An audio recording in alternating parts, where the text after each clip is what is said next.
이 영상은 이제 내셔널 지오그래픽 굉장히 유명한 방송이죠. 여기에서 총리로 근무한 요셉의 흔적을 왕가의 계곡에서 발견했다라는 내용이어서 지금 요셉의 총리가 됐다라는 이 기록이 이러한 유적으로 발견되었다는 얘기가 되겠습니다. 이게 이제 언젠가 한번 가보고 싶은 이집트에 있는 나일강이고요. 지금 이것을 뭐라 그러죠? 오벨리스크라 그러죠. 이제 음란한 이방 종교의 그 모습인데요. 이 오벨리스크가 이제 아까 나와 있던 요셉의 장인 온 제사장 했던 그 온으로 나옵니다. 온. 근데 온을 다른 말로 하면 헬리오폴리스 태양신을 숭배하는 곳입니다. 온 제사장은 이집트 최고의 제사장이었고 바로 이것이 태양신의 숭배의 상징이 됩니다. 근데 이것이 이제 이집트에 있는 이것이 우리나라에 오벨리스크가 있을까요, 없을까요? 어디에 있어요? 네, 포항에 이걸 세워놨어요. 네. 이게 이제 이집트 이탈리아 가면 바티칸 궁에도 이것이 딱 하고 있고, 다음에 이제 더 가관인 것은 이 오벨리스크를 싸고 있는 모양이죠. 그래서 이제 그때 갔을 때 저희 팀 젊은이들한테 옥상 가서 사진 하나 찍어와라 그랬어요. 옥상 가서. 밖에서 보면 이거밖에 안 보이는데 딱 옥상 가서 사진을 찍으니까 이 주변이 딱 원 모양으로 딱 감싸고 있어요. 근데 이건 이제 오벨리스크는 남성의 성기를 본딴 거고 그 옆에 그 원으로 되어 있는 건 여성의 성기를 본딴 음란한 이 바벨론 종교의 모습을 바티칸 궁 그 정마당 한가운데에다가 이렇게 해놓은 모습들을 보면서 참 금악을 금치 못했습니다. 경악을 금치 못했습니다. 다음에 그 창고 있죠, 창고, 곡식 창고. 우리식으로 생각하시면 안 되고요. 이집트의 민속촌에 있는 곡식 창고예요. 자, 우리는 이걸 뭐라고 부르죠? 항아리라고 부르죠. 이집트는 뭐라고 불렀다고요? 곡식 창고라고 불렀다고요. 41장 56절에 나와 있는 거죠. 온 지면에 기근이 있으며 요셉이 모든 창고를 열고 이렇게 표현되어져 있는데 우리처럼 건물을 지은 창고가 아니었고요. 이러한 커다란 진흙으로 이렇게 만들 여기에다가 이제 곡식을 다 담아 놓은 이러한 모습이 이집트 민속촌에 가면 지금도 있습니다. 오늘날의 시각으로 대한민국의 시각으로 어떤 것들을 상상하게 되면 우리가 이제 놓치는 것들이 이제 많은 거죠. 그림으로 창고를 그리려면 누가 이렇게 그리겠습니까? 그렇죠? 자, 42장 드디어 형들과 만나는 장면이 나오는데 여기부터는 굉장히 이제 스토리 잘 아시는 스토리이고 내용이 거의 이제 이야기로 되기 때문에 좀 빈도가 빨리 나갈 것 같습니다. 자, 7년간 풍년의 7년은 뭐 기록할 것도 없이 굉장히 좋았던 시간이었고요. 요셉은 이 7년 동안 정말 재정 정책을 아주 잘 씁니다. 그 다음 흉년 7년을 대비하는 정책을 굉장히 잘 쓴 거죠. 그러다가 이제 7년이 끝나고 흉년이 찾아옵니다. 흉년이 찾아오는데 여기만 흉년이 아니라 이게 이집트에 국한된 흉년이 아니었고 그 옆에 있었던 가나안 땅에도 흉년이 동시에 들었던 거고요. 그런데 견뎌보는 거죠. 바로 흉년 들었다고 곡식 사러 오는 게 아니고 일단 있는 거 다 먹으면서 견뎌보는데 1년간 2년간 견뎌봤습니다. 그런데 계속해서 흉년이 드니까 가나안 땅에 있었던 야곱의 가족에게도 이제 곡식이 필요한 시점이 됐고 그것이 약 2년 정도 지났을 때가 됩니다. 야곱이 머물렀던 헤브론에도 기간이 들자 이제 곡식이 있는 곳이 어디냐라고 이제 흔히 말하는 상인들한테 알아봤고 그것이 바로 애굽이다라는 소식을 들었겠죠. 그러니까 애굽으로 이 아들들 10아들들을 보냅니다. 누구는 안 보냈어요? 네, 베냐민만은 보낼 수 없었습니다. 이룰 수 없었던 거죠. 유일한 자기가 사랑한 아내 유일하게 남은 피부차나 이를 보낼 수 없었고요. 형들이 와서 이제 땅에 엎드려 절을 합니다. 9절을 보시죠. 42장 9절에 흔히 말하는 이제 여기 만약에 드라마나 영화로 찍었으면 이때 이 절하면서 같이 어떠한 배경음악이 깔리겠죠. 어떤 음악이 깔릴 것 같으세요? 뭐 베토벤의 운명이 깔릴지 모르지. 하여튼 굉장히 큰 그 배경음악이 깔리면서 절을 할 겁니다. 요셉이 그 6절 보니까 때 요셉이 나라의 총리로서 그 땅 모든 백성에게 곡식을 팔더니 요셉의 형들이 와서 그 앞에서 땅에 엎드려 절하매. 9절 요셉이 그들에게 대하여 꾼 꿈을 생각했다라고 얘기하고 있습니다. 생각했다라는 얘기는 늘 그 꿈을 생각하면서 살아간 거예요. 그렇지 않고 그때가 절하는 모습을 보니까 그때 마침 생각난 거예요. 늘 그것을 형이 언제나 나한테 이제 절하나 보자. 그 상황을 그것을 꿈꾸며 살았던 그게 아니고 그것은 아까 뭐라고 했어요? 므낫세 했어요. 므낫세. 그런데 지금 딱 무릎 꿇고 절하는 모습을 보니까 하나님께서 주셨던 그 꿈이 생각난 거죠. 꿈이 생각났어요. 보통 세상에서는 꿈을 정하고 그 꿈을 이루기 위해서 노력해 가라고 이야기를 합니다. 이게 이제 인본주의적인 전형적인 자기 꿈을 개발하는 학교에서 하는 보통의 모습이죠. 그러나 하나님께서는 꿈을 꾸라는 게 아니고 하나님이 주신 그 꿈을 발견하라는 거고 꿈을 위해서 노력하라는 게 아니라 순간순간의 삶을 하나님과 함께 살아가라고 얘기합니다. 그러면 어느 순간에 하나님께서 주셨던 그 꿈이 이루어져 있는 것을 보게 될 것이다. 그리고 그 꿈이 이루어졌을 때 너는 생각하게 될 것이다. 맞아. 하나님이 이 꿈을 나에게 주셨었지. 꿈을 주시는 것도 하나님이시고 이루게 하시는 것도 하나님이시고 그것을 성취하게 하시는 것도 하나님이신 것을 보게 된다라는 것이 바로 요셉이 꾼 꿈에 대한 성경의 해석입니다. 자, 이제 형들을 알아봤죠. 근데 형들은 왜 요셉을 못 알아봤을까요? 신분적인 차이가 완전히 너무나 높으신 분이죠. 고개도 못 들죠. 뭐 상상도 못했을 뿐만 아니라 고개도 못 드는 상황이죠. 이 상황은. 자, 그러다 보니까 이제 알아볼 수도 없었고 이 요셉은 뭐 단번에 확인을 알아보게 됩니다. 그러면서 이제 요셉이 아주 순간적인 하나님이 주시는 지혜를 가지고 이 형들이 변화됐나 안 됐나를 알아보는 계책의 계획을 세우게 되는데 그 첫 번째 계획은 동생을 데려와라였습니다. 베냐민을 데려와라. 근데 핑계거리를 삼아야 되는데 정탐꾼으로 봅니다. 너희들 정탐꾼이다라고 하면서 동생을 데려와라. 동생을 데려오지 않을 경우에는 내가 너희 중에서 한 명을 체포하겠다. 그게 누구예요? 시므온을 체포하겠다는 겁니다. 시므온을 체포하게 되고 나머지는 이제 가서 동생을 데려오라는 조건으로 곡식을 주는데 그때 이제 21절을 보시면 42장 21절 그들이 서로 말하되 우리가 아우의 일로 말미암아 범죄하였도다. 이 아우가 누구예요? 요셉이죠. 그가 우리에게 애걸할 때에 그 마음의 괴로움을 보고도 듣지 아니하였으므로 이 괴로움이 우리에게 임하였도다. 르우벤이 그들에게 대답하여 이르되 내가 너희에게 그 아이에 대하여 죄를 짓지 말라고 하지 아니하였더냐. 그래도 너희가 듣지 아니하였느니라. 그러므로 그의 핏값을 치르게 되었도다. 좀 부끄러운 모습이죠. 르우벤이 맏형이잖아요. 모든 책임을 누구한테 돌리고 있어요? 지 동생들한테 다 돌리고 있죠 지금. 동생들한테 모든 책임을 다 돌려요. 자기가 맏형으로서 책임지는 게 아니라 내가 그때 하지 말라고 했던 거 안 들어서 이래 하면서 모든 책임을 동생들한테 다 돌려요. 자, 르우벤의 이제 3대 이 실수라든지 아니면 모습을 보면 첫 번째는 처벌, 아빠의 후시를 범했다라는 것이 1차 잘못이고 2차 잘못은 여기에서 이제 두 번째 뭐 합니까?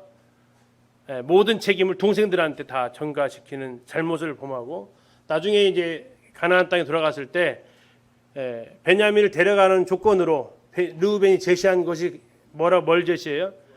내가 만약에 베냐민 못 데려오면 내 두 아들 죽여버리십시오 하는 거죠. 손자 죽이라 아버지한테 손자 죽이라고 하는 이런 이 르우벤은 지금 보니까 변한 게 있어요 없어요? 하나도 없어요. 그래서 49장에서 변화하지 않은 그의 모습 그대로 복 아닌 축복을 받죠. 유다는 달라요. 이따 보시면 확인할 수 있습니다. 근데 그들은 무슨 말로 했을까요? 가나안 말로 자기들의 말로 했겠죠. 히브리 말로 했든지 뭐 그 말로 했을 거예요. 요셉은 그 말을 다 알아들어요, 못 알아들어요? 17살에 왔으니까 다 알아듣죠. 근데 뭐 중간에 못 알아들을 거라고 생각하니까 참 막 얘기했는데 요셉이 그 얘기 들으면서 어땠을 것 같으세요? 요셉이 그 얘기 들으면서 어땠을 것 같으세요? 26절, 24절 보세요. 요셉이 그들을 떠나가서 뭐 했대요? 울고.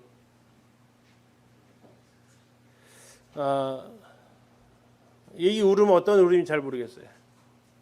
그때 상황이 떠올라서 울었던 울음인지 아니면 형들이 전혀 변한 것 같지 않은 그것에서 오는 어떤 울음인지는 뭐 인터뷰를 해봐야 될 것 같아요. 근데 어쨌든 이 상황에서 요셉은 참 마음이 안 좋아서 울고 시므온을 이제 잡고 형들을 돌려보냅니다. 그런데 이제 돌아가는 길에서 이게 하루에 갈 수 있는 길이 아니라고 그랬어요. 헤브론에서 마찬가지입니다. 애굽도 쉬었다 가야 되는데 여관에 들렀겠죠. 잠자기 위해서. 그런데 이제 자루에서 뭐가 나와요? 돈이 나와요. 돈이 나와서 야 너는 또 왜 돈 안 주고 온 거야? 또 실수했나면서 했는데 나중에 고향 가서 열어보니까 다 있어요. 돈이. 자, 이 가운데서 이제 굉장히 황당한 지금 경험을 했을 거 아닙니까? 그리고 왜 10명이 갔는데 몇 명이 들어왔어요? 9명만 왔어요. 시몬은 안 온 거예요. 그러면서 이야기를 쭉 얘기합니다. 그때 이제 야곱이 굉장히 크게 화를 내죠. 36절입니다. 그들의 아버지 야곱이 그들에게 이르되 너희가 나에게 내 자식을 잃게 하도다. 요셉도 없어졌고 시므온도 없어졌거늘 베냐민을 또 빼앗아 가고자 하니 이는 다 나를 해롭게 함이로다. 하여간 10명이 가면 11명 가 있으면 10명 오고 10명 가면 9명 오고 이제 베냐민 데리고 9명 가면 분명히 내려 8명만 올 거야. 한 명을 계속 뭐 하고 있는 거예요? 지금 야곱이 보기에는 제거하고 있는 거죠, 지금. 그러면서 베냐민도 데려가려고 절대 안 돼. 그러자 이제 르우벤이 참 악담을 하는 거죠. 37절에 르우벤이 그의 아버지에게 말하여 이르되 내가 그를 아버지께로 데리고 오지 아니하거든 내 두 아들을 죽이소서. 참 해서는 안 될 말을 또 한 번 합니다.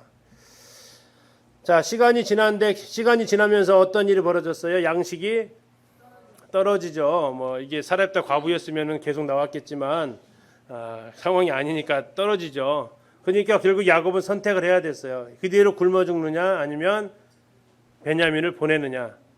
결국 어떻게 합니까? 베냐민을 보내는데요. 이것에 결정적인 역할을 하는 사람이 누굽니까? 유다입니다. 유다는 뭐라고 합니까? 베냐민을 대신해서 9절 43장 9절입니다. 내가 그를 위하여 뭐가 되겠대요? 담보가 되오리니 아버지께서 내 손에서 그를 찾으소서. 아버지 만약에 베냐민이 못 오게 될 상황이면 내가 남고 베냐민을 보낼게요 라는 거예요. 그리고 그것은 정말로 나중에 유다가 그렇게 합니다. 그때 좀 더 얘기를 좀 해보고요.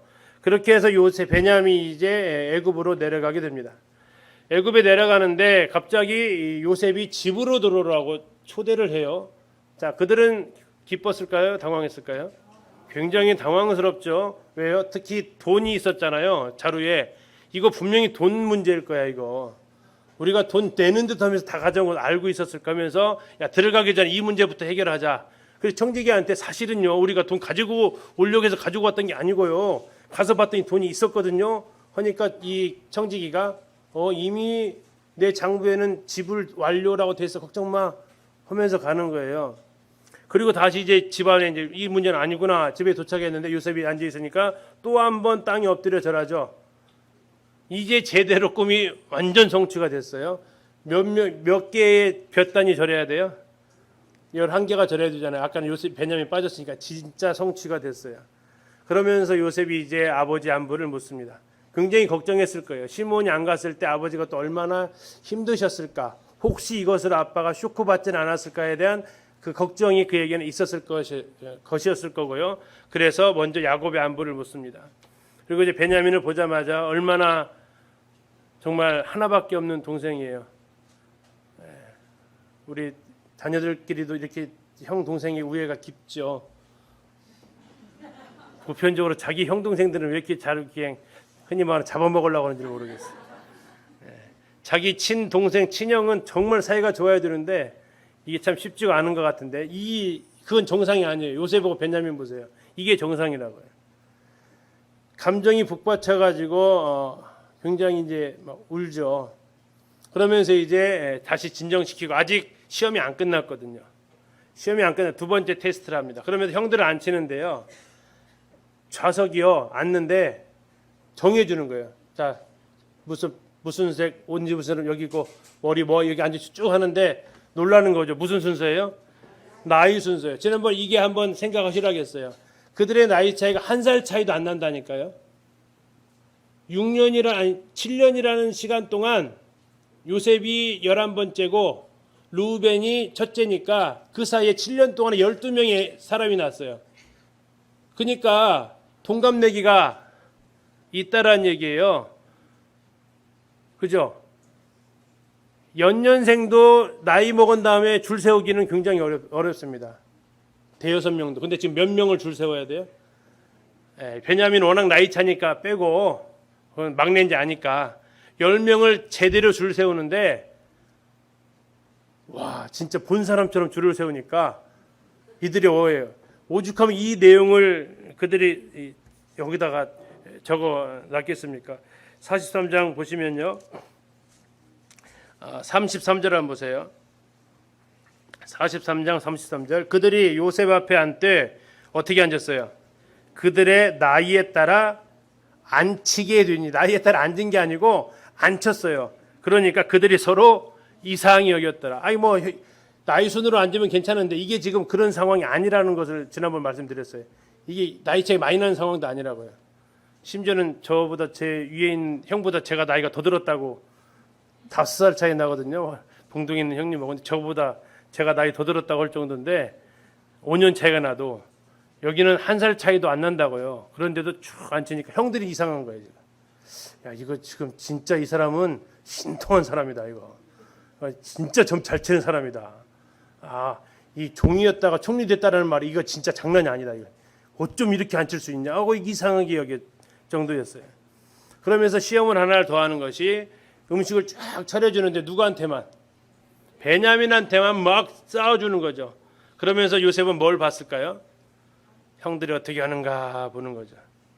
베냐민아 맛있겠다 좀 먹어도 되냐? 이러고 있으면 이거 하나도 안 변했다 또 여전히 그러구나 또 베냐민한테 못 살게 구고 있구나. 그런 것을 이제 보는 거죠. 그런데 그런 모습이 안 보였고 감사하게도 그들을 함께 마시면서 즐거워합니다. 자 이제 야곱이 요셉한테 잘 봐달라고 보낸 선물인데요. 아이고 미리 보내드렸네. 이게 지금 성경이 간복숭아라고 나와 있습니다. 간복숭아 보낸 예물이 나와 있어요. 간복숭아인데 영어에서는 뭐라고 나와 있습니까? 아몬드라고 나와 있습니다. 아몬드. 11절에 나와 있습니다. 43장 11절에 보면 제일 끝에 보면 감복숭아이니라 이렇게 나와 있죠. 감복숭아이니라. 이게 감복숭아가 영어로는 아몬드다라고 하시면 되고요. 다음에 이건 뭐예요? 이거요. 요즘 많이 드시죠. 우리는 안 하지만 뭐예요? 은행은 아니고요. 은행 아니고 드셨을 텐데 피스타치오입니다. 피스타치오. 자 이게 지금 유향나무 열매로 나와 있습니다. 성경에 유향나무 열매와 감복숭아이니라 나와 있는데 영어 성경에는 이게 너츠로 나와 있거나 피스타치오 너츠로 나와 있거나 피스타치오로 나와 있어요. 요즘은 이제 이 단어가 우리에게는 더 익숙한 단어라서 뭘 보냈을까? 근데 이게 전부 다 공통점은 견과류예요. 막 따가지고 먹는 것이 아니고 기근에 있었기 때문에 이 정도밖에 보낼 수 없는 특산물이죠. 자 이런 걸 보냈고요. 이스라엘에 살구나무가 없어요. 그래서 이제 이런 단어 번역하는 과정 속에서 이렇게 있다는 거 있고요. 자, 44장에서 그들은 이제 잘 먹고 잘 대접받고 곡식 가지고 아주 기쁜 마음으로 갑니다. 그리고 베냐민까지 데리고 가요. 이제 모든 것이 형통하죠. 형통해서 주막에서 자는데 다시 자루를 끌어봤더니 뭐가 나왔어요? 돈이 나와 있네요. 더군다나 이제 당황하고 있는데 베냐민 군사들이 막 찾아와 가지고 이런 도둑놈들 오면서 오는 거죠.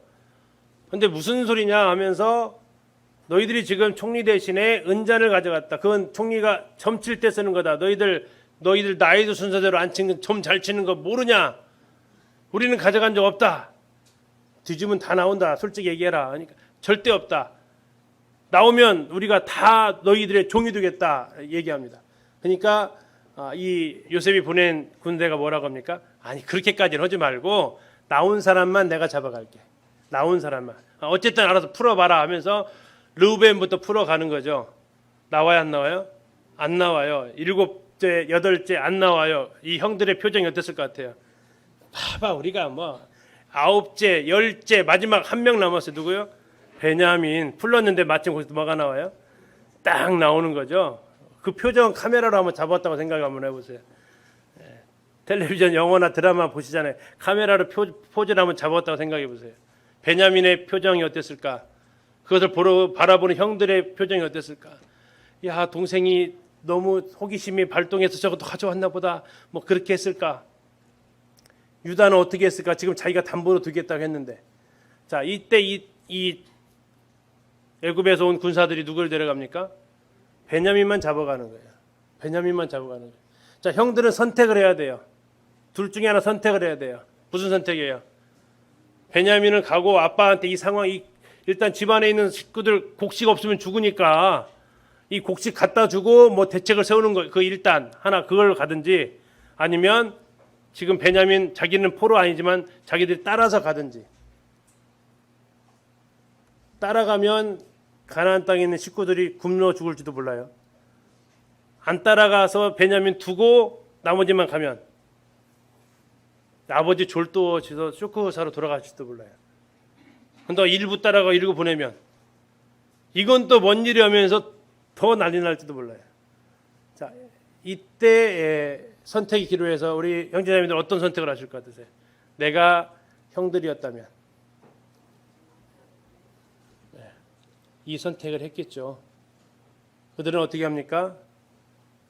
정말 올 때 그 막 웃고 흥분된 표정과는 너무나도 다른 표정으로 온갖 얼굴의 근심과 고통의 그런 모습으로 끌려가고 있는 베냐민 뒤를 이 형들이 그대로 이제 따라가게 되죠.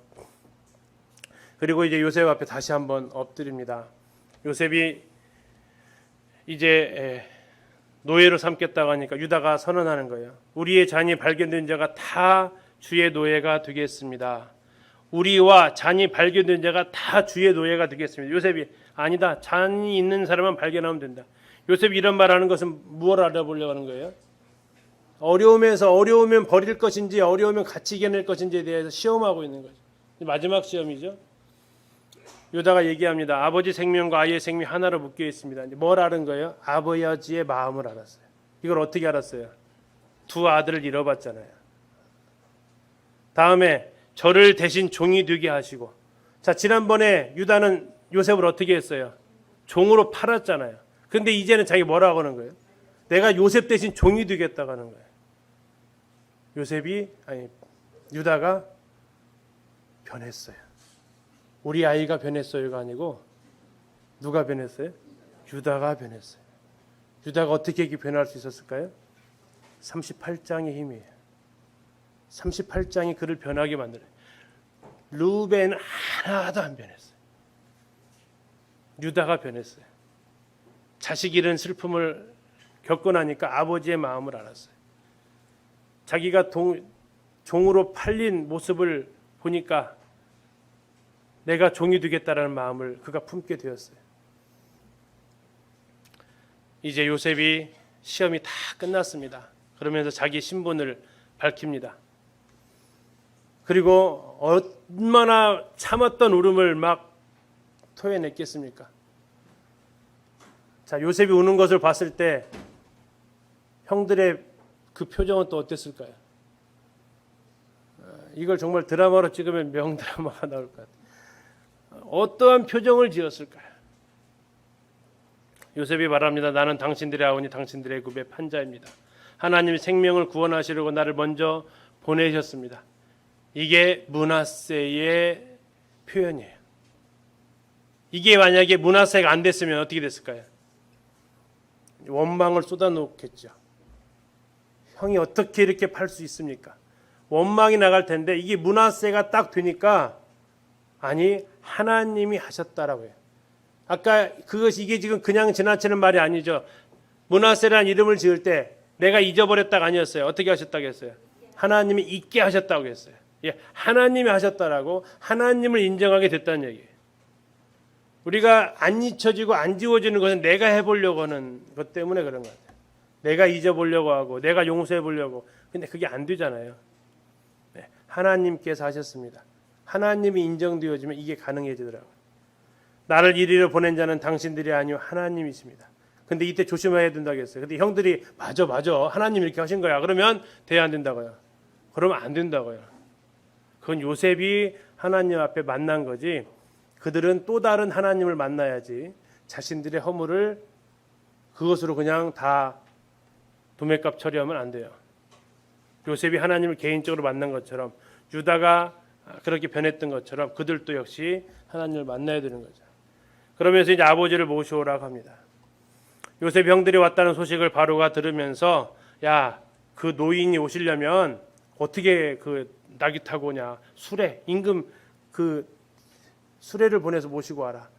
그리고 네가 살았다라는 것을 지금처럼 뭐 이 카메라 있었으면 사진 찍어서 영상으로 해서 보내주면 되지만 그렇지도 않잖아요. 그러니까 어떻게 해요? 정말 총리가 아니면 못 입는 그런 것들, 가져갈 수 없는 그런 것들을 가지고 보내라. 그래야 네가 정말 살아있다는 것을 확인할 수 있지 않겠냐. 그러면서 그런 거 싹 보냅니다. 그리고 요셉이 잊지 않고 한마디 합니다. 형들한테. 무슨 얘기를 합니까? 45장 24절에 뭐 하지 말래요? 이에 형들을 돌려보내며 그들에게 이르되 당신들은 길에서 다투지 말라. 왜 이런 얘기 했을까요? 아까 봤잖아요. 르우벤이 어떻게 하는 거. 다 너희들 때문이야 하면서 했던 거 봤잖아요. 그죠? 그러니까 한번 당부하는 거예요. 그때 그거 듣고 울었잖아요. 그래서 형들한테 싸우지 마세요. 싸우지 마세요. 누구누구 탓하지 마세요. 하나님이 하셨어요. 하지 마세요. 다툰다는 것을 왜 다퉜을까요? 다 내가 잘못이야 하면서 다투는 사람이 있을까요? 다툰다는 것은 뭐예요? 너 때문이야, 너 때문이야 하는 거죠. 다투지 말라는 얘기 또 하나의 의미가 숨어 있는 거예요. 여러분 각자 잘못했으니까 하나님 앞에 회개해야지 누구 탓하지 말라는 거죠. 자, 결국 야곱에게 이제 도착을 하는데요. 자, 여기서 고비를 하나를 더 넘어가야 돼요. 무슨 고비예요? 이 상황을 설명을 해야 돼요. 형들은 누구한테? 야곱한테. 분명히 찢겨 죽였다고 했던 요셉이잖아요. 그죠? 근데 요셉이 살았다고 해야 되는데 그건 둘째고 요셉이 총리가 됐다는 거예요. 이걸 아빠한테 어떻게든 설명을 해야 돼요. 이거 설명하려면 어떻게 해야 돼요? 가장 쉬운 방법은 이실직고 하는 거예요. 이실직고. 뭐라고 해야 돼요? 아버지 근데요. 지금 몇 년 지났어요? 22년 지났어요. 지금 39살이고 17세에 팔려갔으니까 22년 전에요. 저희들이요. 하면서 뭐예요? 팔았던 구덩이에 던졌다가 근데 그 말 안 해도 어차피 요셉 만나면 다 알 거니까 어차피 다 얘기해야 돼. 자수하는 게 훨씬 낫거든요. 다 얘기를 해야 되는 상황이에요. 그 이야기를 들으면서 야곱은 또 어땠을 것 같으세요? 온갖 그 많은 감정들이 다 일어나지 않았겠습니까? 그럼에도 감사한 것은 요셉이 살았다라는 거죠. 요셉의 역사관을 우리는 보는데요. 이건 우연이 아니다라는, 나에게 일어난 일 우연이 아니다. 그리고 사람의 계획이 역사를 바꾸지도 않는다. 다만 하나님이 역사의 주관자시고 하나님의 섭리 속에서 이 모든 것이 이루어지고 있다. 그리고 그 사람은 조교일 뿐이다. 나를 변화시켜 가시는, 역사를 이루어 가시는 도구일 뿐이다라는 것이 요셉의 역사관, 하나님에 대한 가치관이었어요. 범사의 하나님을 인정하는 모습이 요셉이 하나님을 발견한 모습이었어요. 이와 같이 나머지 르우벤도 유다도 야곱도 그리고 그 다른 형제들도 이 요셉의 역사관을 갖고 있었으면 그들도 놀랍게 하나님의 쓰임을 받을 수 있을 건데 안타까운 것은 이런 눈을 뜨는 것이 쉬운 것만은 아니다라는 거죠. 수많은 고난이 그를 이렇게 눈을 뜨게 한 것 같습니다. 우리가 당하는 일, 억울한 일, 고통스러운 일, 잊어버리고 싶은 일, 그 모든 일들을 요셉은 므낫세하고 외치면서 그냥 단순히 잊어버리고 끝나는 것이 아니었다라는 거예요. 에이, 잊어버리자. 그냥 이미 엎질러진 물 어떻게 할 거냐, 잊어버리자. 이 차원으로는 이게 해결이 안 되더라는 거예요. 어떻게 해결돼요? 하나님이 하셨구나. 그런데 하나님 이렇게 왜 하셨지? 하나님이 왜 이렇게 인도하셨지? 그는 알고 싶었고 45장 8절에서 얘기를 하는 거예요. 뭐 하려고요? 많은 생명을 뭐 하려고? 구원하려고 그랬구나. 그러니까 잊혀지는 거예요. 하나님께서 왜 나에게 이러한 일들을 허락하셨는지를 내가 알게 될 때 비로소 잊혀지더라고요.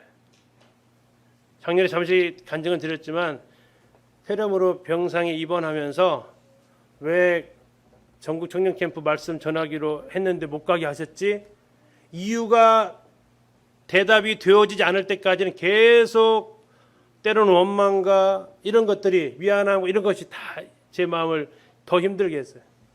근데 그 순간에 주님께서 내가 했어. 하나님이 하셨다고요? 그래, 내가 했어. 하나님 왜 하셨어요? 하면서 그 대답 예를 풀어주시는데 그때부터 제 마음이 편안해졌어요. 죄책감도 없어졌고요. 거기서 원망감도 없었어요. 왜 없어졌냐면 내가 없앤 게 아니었어요. 그건. 저는 이 요셉을 그때 잠깐 체험을 해봤어요. 하나님이 하셨어요. 뭐 하시려고. 하나님의 계획이셨던 거예요. 그때 잊혀지게 되더라고요.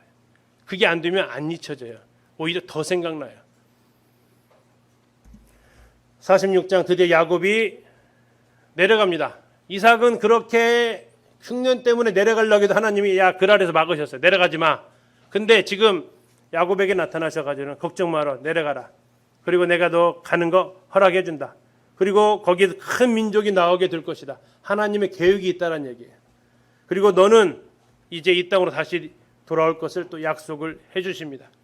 그리고 쭉 계산하는데 70명이 내려가는데 여자는 포함 안 된 게 아니고 야곱의 레아하고 두 첩, 실바, 비라 그리고 손녀까지는 들어가 있어요. 근데 며느리들은 싹 빠졌어요. 그 이유는 아마도 가나안 여인들이었기 때문에 그런 것 같아요. 하나님 섞이는 거 싫어하시죠. 그리고 그들이 애굽에 이르게 되고 고센 땅이라는 곳에 그들이 가게 됩니다. 거기서 꿈에 그리던 아들을 만나게 되고 둘이 얼마나 부둥켜 하면서 막 얼굴 쓰다듬으면서 요셉이 너 맞냐 하면서 그러한 감격적인 만남을 했을까요? 그리고 이제 그들이 요셉은 애굽 사람들이 가축 치는 거 싫어하니까 대답할 것을 쭉 주면서 그들이 섞이지 않도록 고센 땅에 머물러 살게 해줍니다. 그리고 이제 이것을 읽는 창세기 첫 번째 독자들이 출애굽하는 백성들인데 우리가 이래서 고센 땅에 살고 있었구나. 우리가 이래서 라암시에 살고 있었구나. 그것을 그들이 알게 되게 되죠. 자, 야곱의 생애를 추적을 해보면 브엘세바에서 태어납니다. 이거 다음 시간에 좀 더 자세히 해볼게요. 자, 베델로 올라가서 하나님을 만나고 이때 나이가 77살입니다. 하란으로 가가지고 거기에서 20년간 지냅니다. 자식 12명, 11남 1녀를 낳고 아내 넷과 함께 생활하다가 다시 돌아오게 됩니다. 여갈 사두다에서 라반과 언약을 맺고 불가침 조약을 체결을 하게 되죠. 그리고 나서 야복강으로 와서 하나님을 만나게 되고 거기에서 이스라엘이라는 이름을 얻게 됩니다. 형 에서랑 잘 해결이 되면서 그는 세겜으로 가게 되고요. 세겜에서 이제 땅을 사게 되죠. 그러면서 거기에서 머물러 있었는데 디나의 사건으로 고통을 당하게 됩니다. 하나님께서 꿈에 나타나셔서 베델로 가라고 하셔서 베델에 가서 서원한 것을 이행하고 그는 이제 베들레헴으로 내려오다가 베냐민을 얻게 되고 대신 라헬을 잃어버리게 되죠. 그리고 아버지가 살던 헤브론으로 와서 거기에서 아버지를 임종하게 되고 거기에서 108세에 요셉을 잃게 되는 고통을 경험하게 됩니다. 그러다가 이제 요셉이 살았다는 이야기를 듣고 그는 브엘세바로 내려가게 되고 거기에서 하나님이 나타나셔서 애굽으로 들어가는 거 괜찮다라고 허락하셔서 애굽을 향해서 가게 되고 고센 땅에서 요셉과 만나게 됩니다. 이렇게 해서 그는 애굽 땅에서 죽고 그의 유골은 어디로요? 헤브론으로 옮겨지게 됩니다. 이렇게 해서 그의 생이 마감이 됩니다. 자, 47장에 나오는 고센 땅, 누가 살았던 땅이라고요? 야곱의 자손들이 그곳에 살게 됩니다. 이때 바로가 나이가 얼마냐 묻죠. 왜 물었을까 싶어요. 많이 들어보여서 물었을까요? 적게 들었을까요? 굉장히 많이 들어 보이셨을 거예요. 그러니까 얘기합니다. 아이고 130살밖에 안 살았어요. 근데 이렇게 좀 워낙 힘든 생활을 하다 보니까 좀 이렇게 더 들어 보이죠, 좀. 예, 근데 130살밖에 안 돼요. 이렇게 이야기를 하죠. 근데 놀라운 것은 누가 누구에게 축복을 해요? 야곱이 바로에게 축복을 해요. 자, 큰 자가 축복을 해요? 작은 자가 축복해요? 큰 자가 축복을 하죠. 그럼 야곱이 커요? 바로가 커요? 야곱이 크다라는 거예요. 예, 야곱이 크다라는 거예요. 자, 그리고 애굽의 좋은 땅인 라암셋을 소유로 주게 됩니다. 그리고 이제 기근이 앞으로 몇 년 더 남았어요? 5년이 더 남았죠. 그러면서 이제 애굽 사람들이 1년은 그냥 지금 2년까지는 괴탔다가 지금 돈도 가축도 토지도 몸도 팔면서 근근히 흉년을 넘어가게 되고 그러면서 이제 토지법이 되는데 추수한 것의 5분의 1은 상납해라 합니다. 자, 쌀 10가마 농사 졌으면 몇 가마는 바쳐야 된다고 세금으로요? 5분의 1이니까 2가마 바쳐야 돼요. 많아요, 적어요? 꽤 많죠. 지금으로 생각하니까 많다고요. 그때 당시는 보통 10가마 나오면 5가마 바쳐야 됐어요. 그러면 이 요셉이 세운 이 법은 누구를 위한 법이에요? 백성들을 위한 법이죠. 아이고 20%나 바치게 또 과했다라고 오늘날의 시각으로 보지 마시고 당시 시각으로 보면 굉장히 저렴한 금액이었다. 그 야곱은 147세에 이제 헤브론에 매장해 달라고 부탁을 합니다. 이게 이제 고센 땅인데 굉장히 풍요로운 땅이고요. 영상은 올려드리겠습니다. 이것이 라암셋입니다. 고센 땅을 라암셋이라고도 부르고 있습니다. 라암셋이 발견된 것도 영상을 올려드리도록 하겠습니다. 야곱이 했던 험악한 세월, 왜 험악했어요? 자기가 어쨌든 뿌린 대로 거두는 거죠. 뿌린 대로 거둡니다. 그리고 48장에서 야곱이 위중하다는 소식을 듣고 곧 돌아가실 것을 알고 요셉이 두 아들을 데리고 가서 축복을 받게 합니다. 그런데 누가 장자로서의 축복을 받습니까? 에브라임이죠. 이제는 뭐예요? 이제는 창성함이 더 이끌 것이다라는 은혜를 보여주고 있습니다. 결국 이 야곱은 이로써 두 아들 더 얻게 됩니다. 므낫세와 에브라임까지. 그럼 야곱이 몇 명의 아들이 되는 거예요? 14명의 아들이 되는 거예요. 14명. 12에다가 여기 요셉을 대신해서 에브라임과 므낫세까지. 그럼 요셉을 제하게 되면 13명의 아들이 되고 나중에 레위 지파가 기업에서 분배에 대해서 제외되니까 다시 12지파가 되게 됩니다. 그때 야곱이 하는 말입니다. 나는 죽은 하나님이 너희와 함께 계셔 너희를 인도하여 너희 조상의 땅으로 돌아가게 하실 것이다 라고 이제 출애굽할 것을 얘기를 하게 되고요. 49장에서 야곱은 유언을 합니다. 후일에 당할 일을 얘기를 하고 있어요. 유언의 순서가 어떻게 되냐면 레아의 우선 6명의 아들을 쭉 이야기를 합니다. 그리고 첩의 아들들 4명을 쭉 유언을 해주고요. 그리고 마지막에 라헬의 후손들에 대해서 유언을 합니다. 이것은 아마 가장 마지막에 실컷 해주고 싶어서 뒤로 다 뺀 것 같아요. 특별하게. 그런데 어떻게 했냐면 아들의 분량대로 축복합니다. 지금까지 살아왔던 모습대로 저들이 축복을 하고요. 자신을 헤브론에다가 조상의 묘에다가 장사해달라고 부탁을 합니다. 이게 지금 헤브론에 있는 막벨라굴 지난번에 잠깐 보셨던 곳이고요. 그 무덤 위에 세워져 있는 모스크 건물이 되겠습니다. 12명의 아들을 향한 복을 쭉 얘기하는데 르우벤 비라를 범하면서 장자권 잃어버립니다. 시므온과 레위 역시 살생으로 인해서 장자권 상실합니다. 유다 장자권 비슷한 통치권을 부여받습니다. 유다의 홀. 그리고 이제 땅에서의 장자권은 요셉이 두 몫을 차지합니다. 장자의 권리의 가장 중요한 것은 두 배의 축복을 받는 겁니다. 그래서 지금 보여지는 특성상 요셉이 장자의 특권을 받은 형태로 나타나게 되는데 구원자가 바로 이 유다를 통해서 일어난다라는 것을 또 성경은 이야기하고 있습니다. 마지막 50장인데요. 50장은 야곱의 장례식으로 시작을 합니다. 40일 동안 야곱의 시신을 처리합니다. 이건 뭐 하는 거예요? 미이라 작업하는 겁니다. 미이라 작업하는 거죠. 애굽의 장례법대로 합니다. 그리고 아직 요셉이 실세이기 때문에 요셉에 의해서 야곱의 시신이 헤브론 막벨라 굴까지 장사를 지낼 수 있었고요. 아버지가 돌아가시자 형들은 또다시 걱정을 합니다. 무슨 걱정이요? 야, 이제 보호막 사라졌어라는 거죠. 보호막 사라졌어. 지금까지는 아빠 때문에 우리한테 함부로 못했는데 이제 보호막 사라졌어. 그런데 그 모습에 요셉은 또 한 번 눈물을 흘립니다. 그 형들 믿지 못하는 모습에 아마 눈물을 흘린 것 같아요. 내가 하나님을 대신하겠습니까?